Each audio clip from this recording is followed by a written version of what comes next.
নমস্কার, আরও একটা গুরুত্বপূর্ণ ইনফরমেশন নিয়ে চলে এলাম। খুব গুরুত্বপূর্ণ ভিডিও। যারা চ্যানেলে নতুন, চ্যানেলটাকে সাবস্ক্রাইব করে বেল আইকনটা টিপে রাখতে হবে লেটেস্ট গুরুত্বপূর্ণ আপডেট পাওয়ার জন্য। স্টেপ টু স্টেপ আপডেটটি দেখাচ্ছি। পেনশনারদের জন্য দুর্দান্ত সুখবর, দারুণ সুখবর ঘোষণা হয়ে গেল। পেনশনারদের পেনশন এবার এক ধাক্কায় বের হবে ডবল। উপকৃত হবে লক্ষ লক্ষ মানুষ। স্টেপ টু স্টেপ আপডেটটি আপনাদের সামনে তুলে ধরবো। যারা চ্যানেলে নতুন, চ্যানেলটাকে সাবস্ক্রাইব করে বেল আইকনটা টিপে রাখতে হবে লেটেস্ট গুরুত্বপূর্ণ আপডেট পাওয়ার জন্য। স্টেপ টু স্টেপ আপডেটটি আপনাদের সামনে তুলে ধরছি।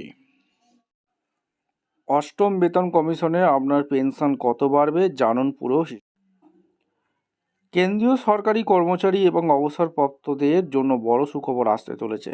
অষ্টম বেতন কমিশনের সুপারিশ কার্যকর হলে শুধু বর্তমান কর্মীদের বেতন নয়, অবসরপ্রাপ্তদের পেনশনও বড়সড় বৃদ্ধি হতে পারে। বিশেষজ্ঞদের মতে নতুন ফিটমেন্ট ফ্যাক্টরের উপর নির্ভর করেই ঠিক হবে কার পেনশন কতটা বাড়বে। ইতিমধ্যে এই নিয়ে বিশ্লেষণ শুরু করেছেন আর্থিক বিশেষজ্ঞরা। অষ্টম বেতন কমিশনে বাড়বে পেনশন। কেন্দ্রীয় সরকারি কর্মচারীদের বেতন বাড়ানোর লক্ষ্যেই কাজ করছে অষ্টম বেতন কমিশন। তবে এর সুফল শুধু কর্মরত কর্মীদের মধ্যে সীমাবদ্ধ থাকবে না, অবসরপ্রাপ্ত কর্মীরাও এই নতুন ব্যবস্থার আওতায় বড় সুবিধা পাবেন। কারণ বেতন সংশোধনের পাশাপাশি পেনশনও নতুন করে নির্ধারণ করা হবে।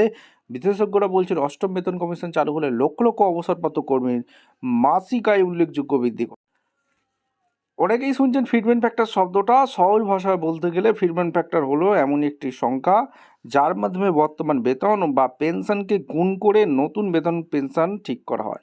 অর্থাৎ বর্তমান basic pay into fitment factor equal নতুন বেতন বা পেনশন। ধারণা করা হচ্ছে অষ্টম বেতন কমিশনে এই ফ্যাক্টর সর্বোচ্চ 2.86 পর্যন্ত হতে পারে। ফ্যাক্টর যত বেশি হবে পেনশন তত বেশি বাড়বে।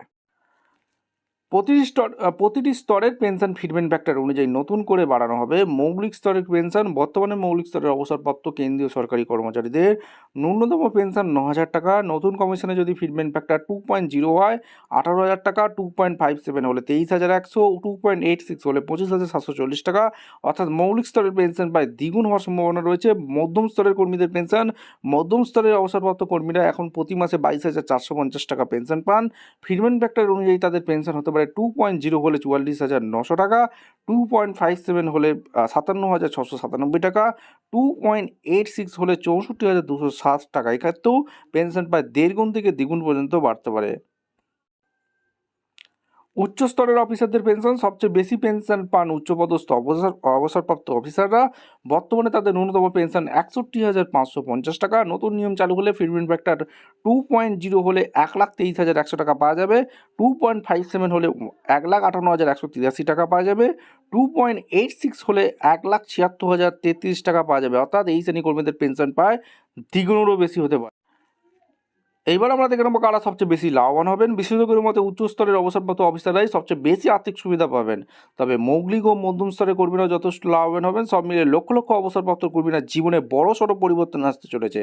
এখন শুধু ঘোষণার অপেক্ষা। অষ্টম বেতন কমিশন চূড়ান্ত সুপারিশ এখনও প্রকাশিত হয়নি, তবে সম্ভাব্য ফিটমেন্ট ফ্যাক্টরের হিসাব থেকে বোঝা যাচ্ছে অবসরপ্রাপ্তদের জন্য বড় সড়ো সুখবর আসতে চলেছে।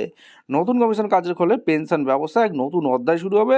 ভিডিওটি ইনফরমেটিভ মনে হলে আমাদের চ্যানেলে ফার্স্ট টাইম থাকলে চ্যানেলটাকে সাবস্ক্রাইব করে বেল আইকনটা টিপে রাখতে হবে লেটেস্ট এরকম ইনফরমেটিভ ভিডিও পাওয়ার জন্য। দেখা হচ্ছে কোনো পরবর্তী ভিডিও। ধন্যবাদ।